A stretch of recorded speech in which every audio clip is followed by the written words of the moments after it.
Hello, everybody. Welcome to Hedge History. Andrea's here. Hello, Andrea. And Isaac. How you doing? I'm glad you're excited. That's a good thing. All right, so let's get straight into it. So today I want to actually talk about the devil in the craft itself, and I'm going to not talk so much about the what the devil is, who the devil is within practice. I want to actually focus, because it is Hedge History, I want to focus on the history of the devil, where it came from, how it originated, how it developed, and everything else. All right. So, uh, um, the devil really tends to be a recurring character who shows up in basically every witch trial record you've ever read, wearing a variety of different costumes depending on who's telling the actual story. Um, but I think it goes beyond the interesting story of like the spooky evil guy. But anyway, here's my position on this just to start with. The devil that shows up in witch trial confessions is not really one figure. It's at least three different figures wearing the same kind of trench coat. There's the pagan god the church needed to villainize. There's the courtroom character prosecutors needed for a conviction.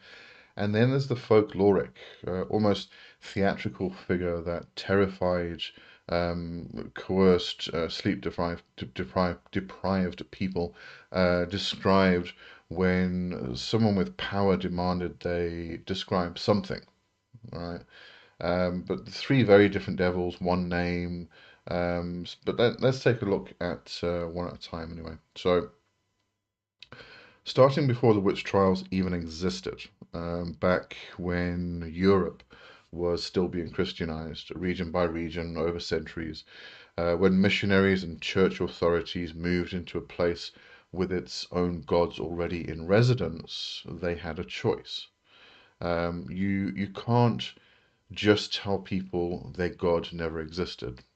That's a hard sell to a farmer whose grandmother swore by him. So a lot of the time, the move was different. Keep the god, recast the role. He didn't stop existing. He just simply sort of got demoted. And who got the worst demotion? The horned ones. Cernunnos, the Gaulish stag-antlered god of wild place and animals. There was Pan, the Greek goat-legged. Come on, tongue today. Sorry about this. The Greek goat-legged god of shepherds. Get it out eventually. Of shepherds, wild music, and frankly, yeah, a pretty good time actually. Deities with horns, hooves, an intimate relationship with untamed nature, and this is the part that made church writers very nervous, a comfortable, unashamed connection to sex and fertility. None of that reads as evil in its original context. A horned god who governs the hunt and the herd and the harvest is just doing a job, the same as any other god on the roster. But horns and hooves and a wild, ungoverned nature are also conveniently exactly the visual vocabulary medieval Christian art already used for demons. So the horned nature gods got folded into the devil's growing physical description almost by default. The wrong silhouette and wrong century. But by the time you got to the fully formed medieval and early modern devil with horns, cloven hooves, hairy goat legs, tail even, exaggerated everything, you're not looking at a description that came from scripture. The Bible, Satan isn't described physically at all, largely because it's a modern invention by the church. But you're looking at a composite sketch built substantially out of demoted pagan gods. The church didn't just condemn paganism, it redrew it. It gave it a pitchfork and let it haunt the popular imagination for the next 1,000 years. But then we fast forward to 1486, Germany. A Dominican inquisitor named Heinrich Kramer, a man who had notably just failed spectacularly at prosecuting a woman for witchcraft and gotten thrown out of town for it. He sits down and, thoroughly undaunted, writes the Malleus Maleficarum, or the Hammer of Witches. This was published in 1487. It becomes essentially witch hunting's first bestseller, and it does something that changes the shape of the devil forever. It formalizes the pact itself. So under the Malleus's logic, a witch isn't just someone who happens to know a curse or two. A witch is someone who has entered into a specific transactional relationship with the devil, power and worldly prosperity in exchange for, in the text's own chilling phrase, giving herself to him body and soul forever. And that's not exactly folklore anymore. It's more like contract law with eternal damnation as the penalty clause. And a contract needs proof of signature, right? By 16th century, the theory went that the devil sealed this pact by marking the witch's body, a scratch, a brand, something said to, or sometimes said to be a bite or a lick, leaving behind what got called the devil's mark or witch's mark. Any mole, birthmark, scar, or oddly numb patch of skin could suddenly become evidence. And this is where you get the grim little profession of the witch pricker, someone who someone paid to actually go over a suspect's body with a needle, looking for a spot that either didn't bleed or didn't feel pain, because that allegedly was the devil's signature made flesh. Belief in the mark peaked around 1645, and the thick of the English witch trials before it finally faded out by around 1700. An entire forensic industry built on the idea that Satan does paperwork. So notice what's happened. Devil number one was theological, a demonized god, an abstract villain for sermons. Devil number two is procedural. He's a legal mechanism. He's the thing that turns odd neighbor into capital crime, because now there's a signature to look for. So now we move on to devil number three. And this is the one I find genuinely fascinating, because when you go read actual confessions, not theology, not the legal manuals, but what those frightened, coerced people under real duress actually said, the devil they describe is weirdly specific, weirdly local, and weirdly unbiblical. Take North Berwick, Scotland, 1590. This is a big one. King James VI himself gets involved, personally interrogating suspects, eventually so shaken by what he hears that he writes his own witch hunting manual a few years later called Demonology. The accusation was that a coven of witches had conspired to sink the ship carrying James and his new bride, Anne of Denmark, home from Denmark by having the devil baptize a cat and throw it into the sea to whip up a storm. One of the accused, Agnes Sampson, reportedly repeated to the king's face private words he'd exchanged with his new wife on their wedding night, which, whatever actually happened there, convinced James beyond any doubt that witchcraft and its devil were devastatingly real. That moved from being abstract to a king who now believes there's a literal enemy plotting against his literal marriage bed. So now we move forward 72 years and about 100 miles north to Auldearn in 1662, and we meet Isobel Gowdie, a fascinating figure, but genuinely one of the strangest and most vivid confessions in the entire European witch trial records, and nobody even tortured it out of her. She apparently just told them. But four separate confessions, unprompted by rack or thumbscrew, describing an incredible, almost novelistic detail, a whole secret world of covens flying on straws and horses through the night sky, entering houses through windows to feast on the best food inside, and entire otherworld court beneath the fairy hill called Downy Hill, ruled by the Queen of Fairies herself.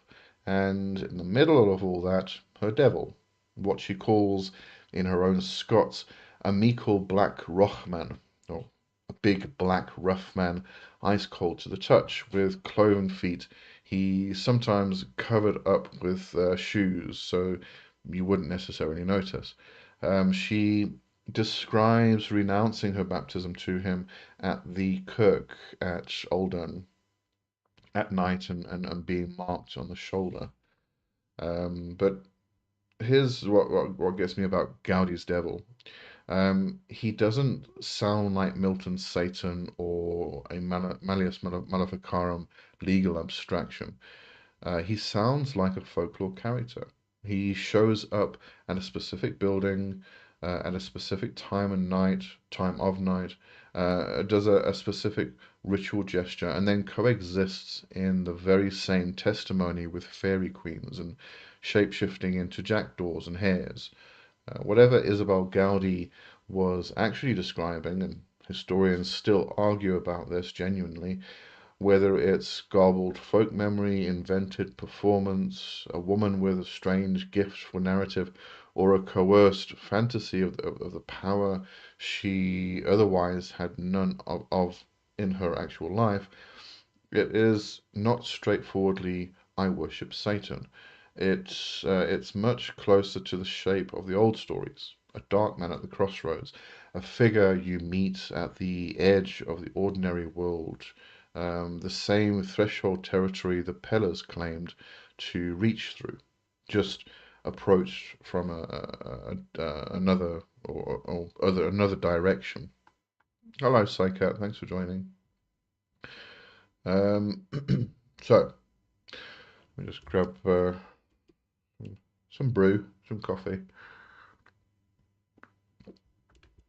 All right, so now we fast forward one more time to the early 20th century, and an Egyptologist named Margaret Murray publishes a theory in 1921 that scandalizes and captivates in roughly equal measure. What if the people convicted at these trials weren't worshipping Satan at all?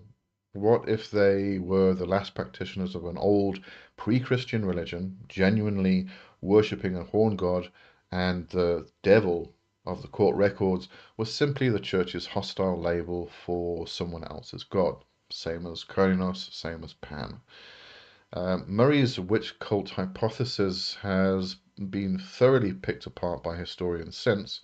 The evidence doesn't really hold up as literal history, but it didn't need to be literally true to be enormously influential, because it landed directly on the desk of a retired civil servant named Gerald Gardner, and it became one of the founding ideas of Wicca. Okay, forgot to silence this.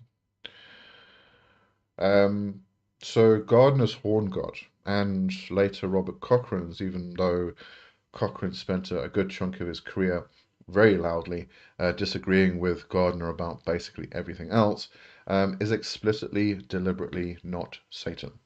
All right, he's cast as a force of nature, not a fallen angel, dual rather than purely evil, the hunter and the father in one figure, giving life and taking it in the same breath, the direct descendant of Cernunnos and Pan, finally handed back his own name after a very long detour, wearing someone else's horns.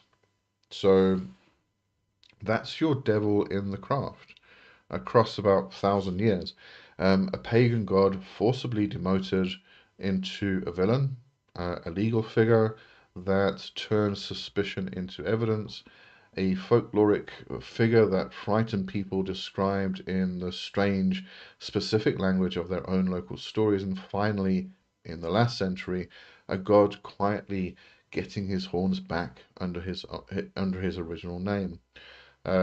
Same silhouette the whole way through, wildly different job description depending on the century. And that's the devil in the craft. Um, but there's no chats going on. Anybody got any questions you want to cover, or I can make something later on. But next time you definitely see a goat-legged garden statue, just give it a nod. It's had a rough millennium at least, but yeah, sure. That's it for today. That's our Devil in the Craft episode.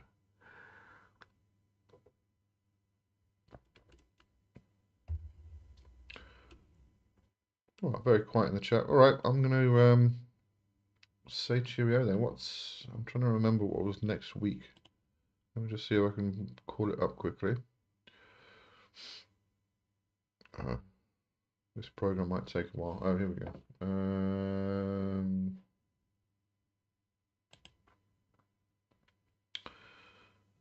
Isaac, you're doing great listening attentively. Oh, thank you very much. Here we used to have the forest gods like Pan. Yeah, the horn figure is actually an interesting. Well, I think they're all interesting, but I think the horn god is one of the most interesting. Um, and there's been an evolution throughout the ages as well. But you see it in all countries, all cultures, somewhere along the line. Angelo, what do you think about Lady Sheba Book of Shadows and her Lady Sheba Grimoire? Are they really close to the original? I wouldn't have. I've actually never read that. And if you mean Lady Sheba as in the historical figure, no, I seriously doubt it. The Lady Sheba Grimoire was just somebody writing in the 90s. Um, it was just a standard neo-pagan, neo-Wicca book, as far as I remember. Psycat, mention about your Goetia masterclass as well. Yeah, I am doing a masterclass. It is available already on my website. You can book for it. It's the Beyond the Grimoire, a practical Goetia masterclass. So it's going to be a 4-month thing, and I think it's going to be very, very interesting. So I'll just grab the. Right, do this.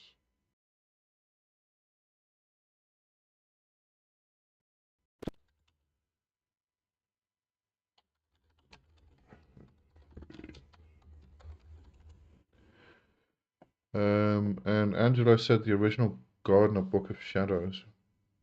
That definitely wasn't the Lady Shiva Grimoire. That would have been copied from Gardner himself. Whoever was part of the coven. Let me just double check that. Hold on. Where's your browser?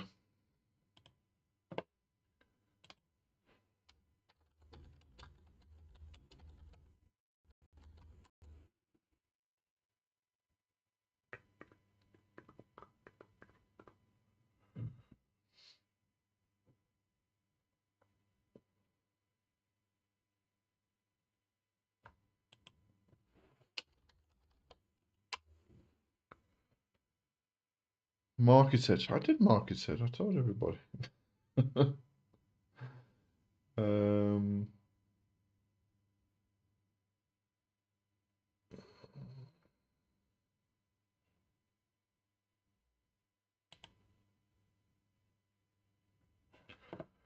all right, let's have a look at this in the meantime. If everything will move. I'm not moving, I think I'm frozen. Okay, give it a moment. There we go. We're all back.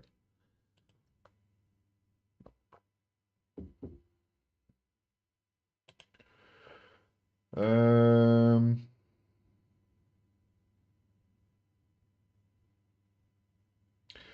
you see, this Lady Shiva Book of Shadows was published in 1971, so that was. I don't even think she was part of Initiatory Wicca. No, was an American writer on Celtic Wicca and founder of the American Order of the Brotherhood of the Wicca. She's not even a Gardnerian by the looks of it. So it really was this uh, book that just it's a neo-Wicca, neo-pagan thing, and this was when was Ray Buckland's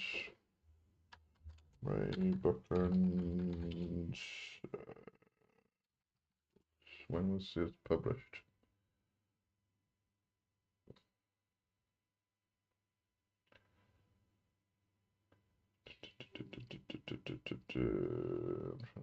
Find this.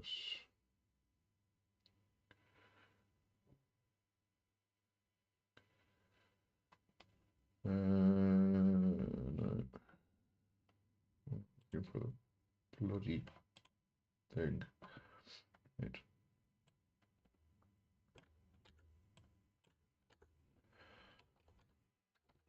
Right.